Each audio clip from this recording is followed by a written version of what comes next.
This is Synthesis TV, keeping you on the edge of technology and business. Joining us in studio, Synthesis TV today, is Tayla Boni. Solutionist. What does that even mean? It's a term we just got, I guess. We found that solutionists before we became solutionists, we just did everything. We're jack of all trades, master of none. Right. And we needed a name to actually define us. So I think it just eventually I think it's a stuck. stunning name. I think it's awesome because it sounds like it is. Yeah. You go into businesses and you identify the problem, you fall in love with the problem, and then you solve them. Exactly, yeah. And then you, of course, bring in the tech people. Are you a tech person? Which world do you hover in? So it's quite funny that you say that, Howard, because some people have told me and told others that they think I'm very technical. I am not technical at all. Okay, so let's not tell anybody that, because otherwise we shatter that illusion. All right, but there's another illusion that we have to talk about, and that is this whole concept of multitasking. Now, the cliche is that men can't multitask and women can. I feel I'm a bit different to that. I feel like I can multitask, but I don't know if that's even true. So you've done a lot of research into this. You don't call it multitasking. What do you call it? So after doing a bit of research, I actually found that the proper term is called supertasking. Supertasking? Yeah. So I like it. It's like a wow, superpower. Exactly. And when I saw this, I was like, well, that just sounds cool. Now I must be one. But multitasking is something that I saw I was actually struggling with that actually led me to do the research and see what I could do to maybe make it easier for myself, especially because we typically jump between projects, solutionists. We're not always dedicated to one. We can be dedicated to many. And that can become... So that's an inherent problem within, not a problem, but an inherent reality of what you're dealing with. You're jumping from problem to problem. But the reality is that in the world that we're living in, on social media, on remote working, with all of these things, we're actually asked to jump between projects and between focus areas all the time in our day. Exactly. Yeah. And I think it was quite interesting to see how many people could actually resonate with this, how they have to multitask all the time and how unaware we are of actually trying to multitask. And through this exercise, I actually saw that I was multitasking not only at work, but unknowingly in my own day-to-day life. So, that's simple things like texting while watching TV. That's actually multitasking. And I do that every day. Yeah, I do that as well. And we all it does exactly, yeah. Wow. And I think in a way we think we're multitasking, but after doing research and actually trying to understand how this was impacting me personally, I saw that I wasn't actually multitasking. I was just trying to jump between too many different things, and it was actually impacting my work. I wasn't being as productive as I should have been. Okay, so take me through it. Tell me what your research showed. So ultimately, it came down to everyone typically tries to multitask, right? And if you take the TV and texting scenario. But if you look at it at work, for example, how many times while you're busy in a meeting or busy developing something, whatever the case may be, you get an email or a Teams message. Right. And you switch. All day. Exactly. And you switch. You jump to that email. And I do that. Well, I did that all the time. But what I actually saw was that when you jump to that email, in order for you to go back to your previous task, it can take approximately 60 seconds for your brain to actually get back into that way of working. And this research actually showed that you can lose between 1.5 and 2 hours a day just by trying to juggle these things. So what you're saying is really that you're not multitasking, you're splitting it almost. Exactly. You're jumping from one task to another. Even if you seem visually to be in that meeting and continuing with that meeting, the minute you look away to answer an email or to read an email, you're not multitasking anymore. It feels like it. There's an illusion of multitasking, but actually you're not. You've split your focus to something else. Is there a term for that?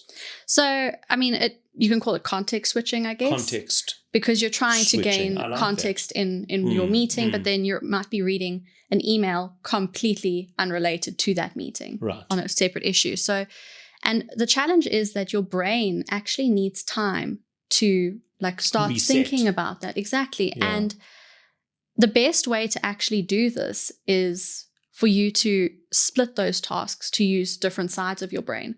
So, for example, if, let's say, for instance, I'm talking to you now in this podcast, if I wanted to do something with my hands that was unrelated, those types of things can, in theory, work because you're using a motor skill with a cognitive skill. So if I'm sitting here and, I don't know, coloring in or something like that whilst we're talking, that isn't necessarily a different task. I can do that at the same time. Exactly. So you're actually tricking your brain into multitasking. But when you start doing things that involve the same side of your brain, that's when it starts to become a challenge. Like answering an email and a WhatsApp similarly in the middle of a conversation. Exactly.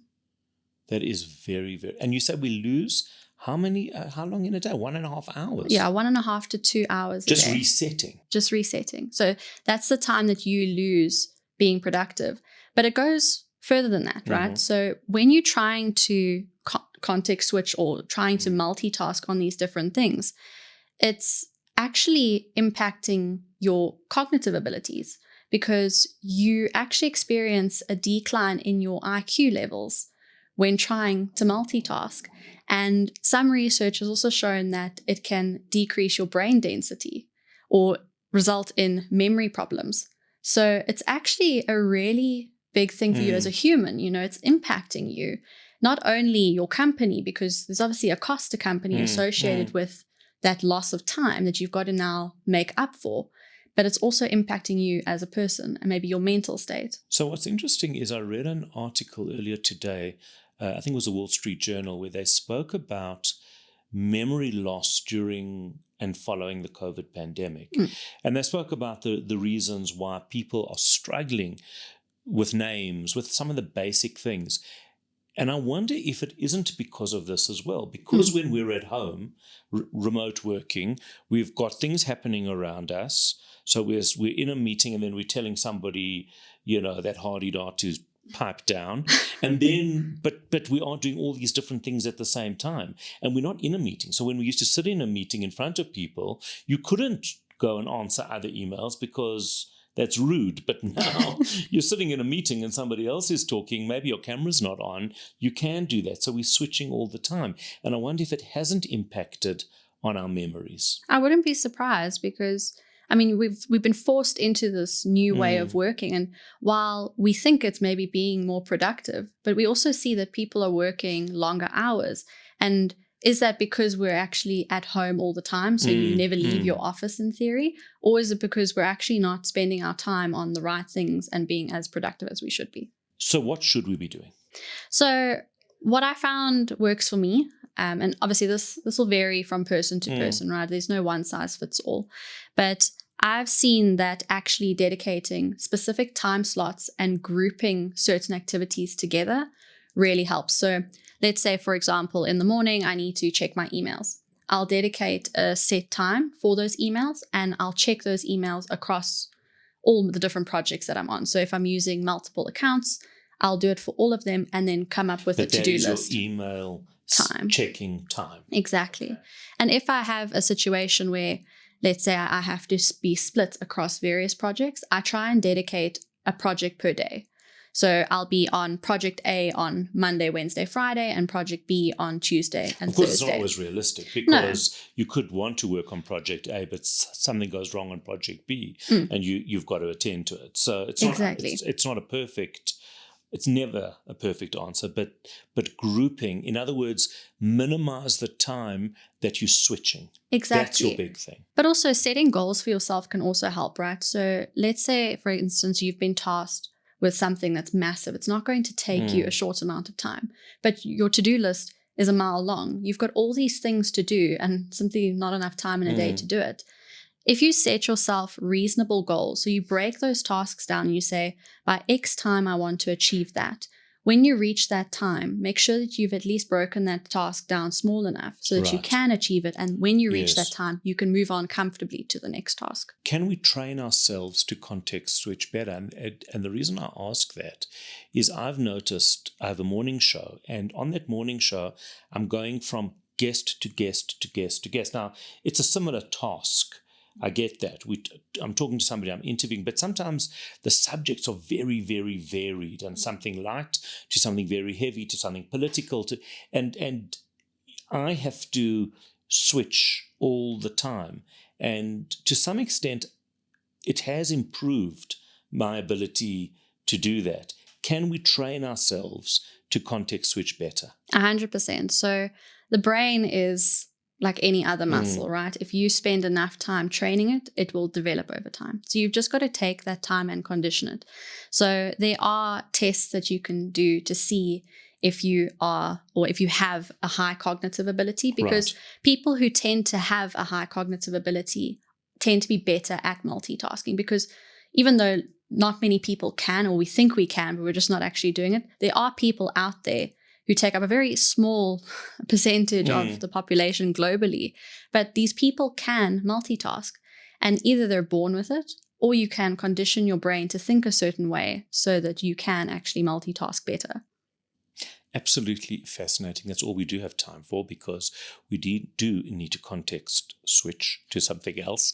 As it's really brilliant. It's such an interesting conversation, and certainly one that I think we need to continue having. Tayla Boni, thank you. Thank you, Howard. I'm Howard Feldman. This is Synthesis TV.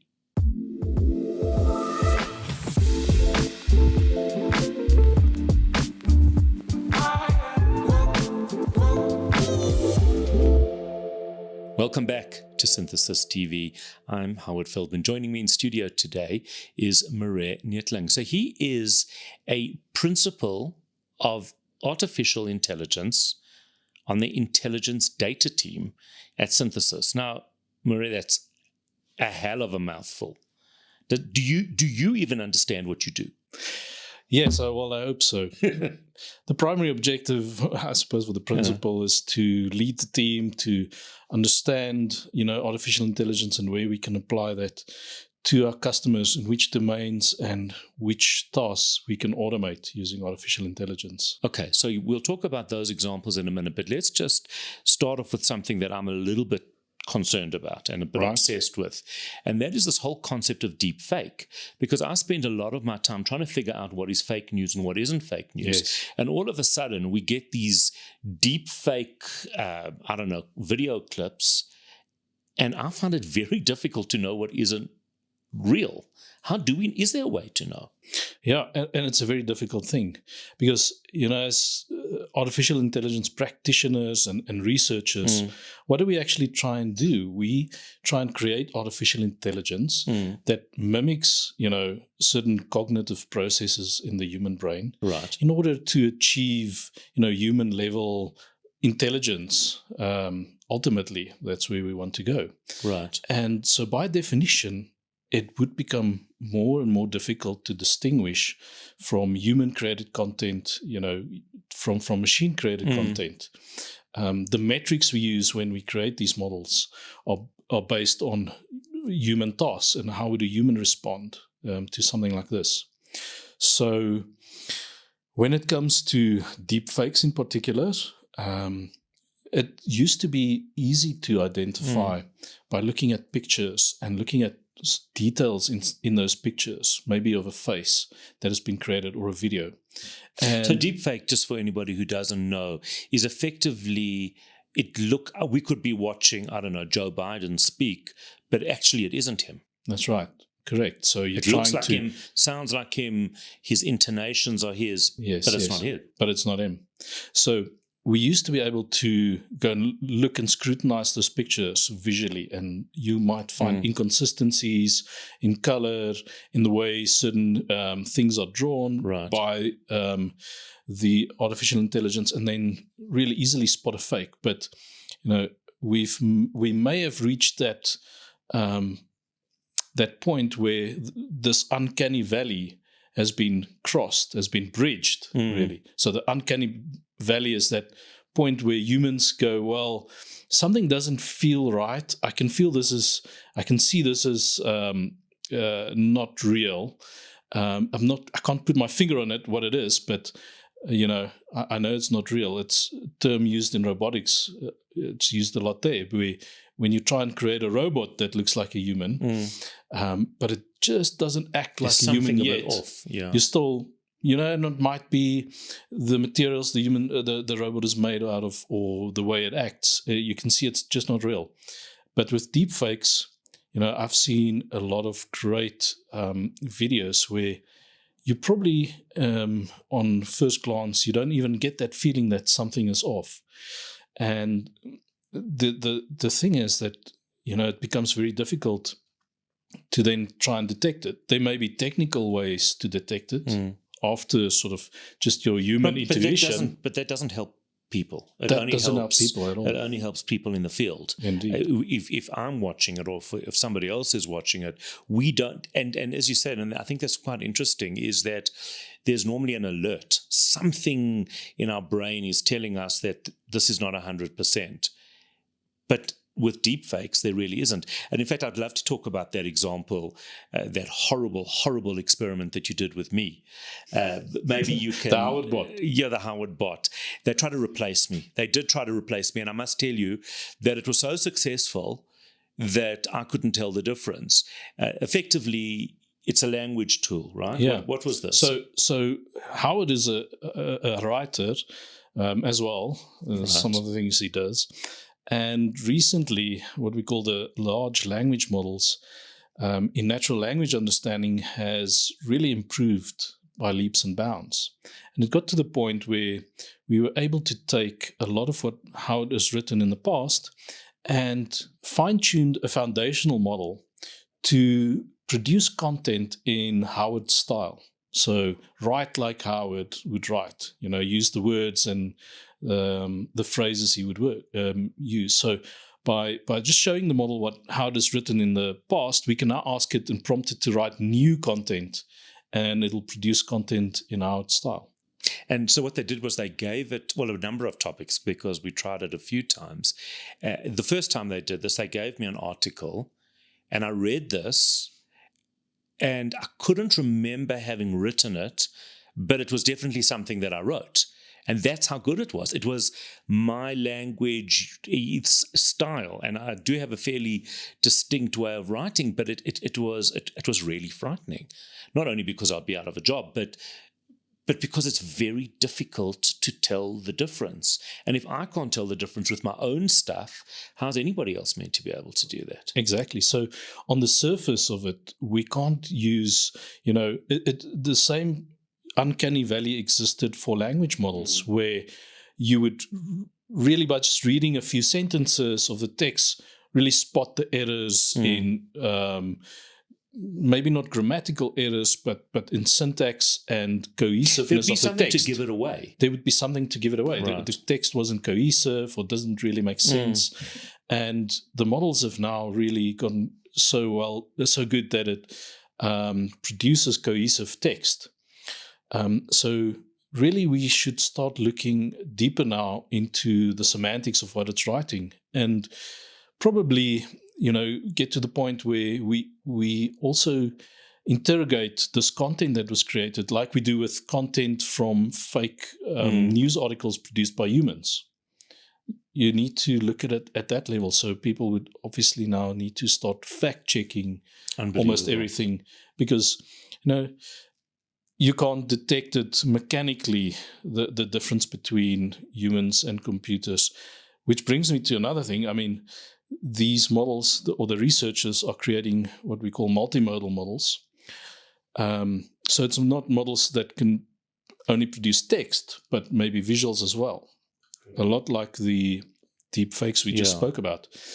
OpenAI has also released a model called Dall-E, which is a model that takes descriptions of a scene in natural language, but then creates a picture of what you've described. So it's basically an artist Incredible. And it really generates very, Amazing. very nice, realistic-looking pictures. And, you know, we know AI can write text, create Well, that's what I pictures, wanted to ask you. compose music. Is some of this is good, some of it is worrying, but it's fantastic for businesses. Well, I mean, a lot of the early adopters are adopting these technologies now. Language models for content creation, pretty much like this Howard bot we've created. There are a lot of companies. I feel like we need to rebrand that Howard bot to sound. Anyway, it doesn't matter. Let's carry There are on. a lot of startups out there that created tools for creative writers or content producers to help them produce more content faster and more effectively.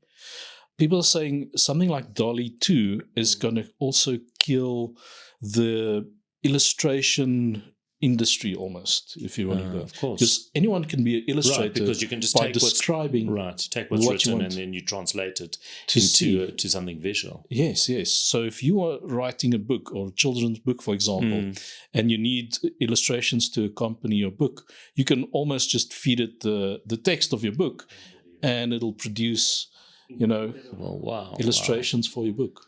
But we find large corporations, not even large, any organization, any business can utilize this for a positive. And you started talking about some of the banks and some of the way in which you've assisted companies to take advantage of this. Yeah, that's right. So the large language models or the foundational models we use now, they're good at a few basic tasks. So it can follow very simple instructions. It doesn't necessarily need to be creating of content and text. We can do question answering from volumes of text. So go and find and spot, the relevant entities inside of text. For example, if you have a medical report written up by a doctor, you can ask the model to go and extract all the medication that was prescribed. If you only need a list of prescribed medicine from this report, you just feed it the report and ask what was the prescribed medicines. So it saves an task. incredible amount of time. Yeah, so we look at opportunities where there are very repetitive tasks which needs merely sort of a very cursory glance at text or an email, for example, and a human, which would take a human, a second or two to accomplish. So those are typically very simple tasks. And those can then be automated with something like a large language model, which has this very good semantic understanding of text. Absolutely brilliant. Really, really a fascinating conversation, but unfortunately, all we do have time for today. Marais Neethling, thank you. Principal in the Artificial Intelligence area at Synthesis Intelligent Data. I'm Howard Feldman. This is Synthesis TV.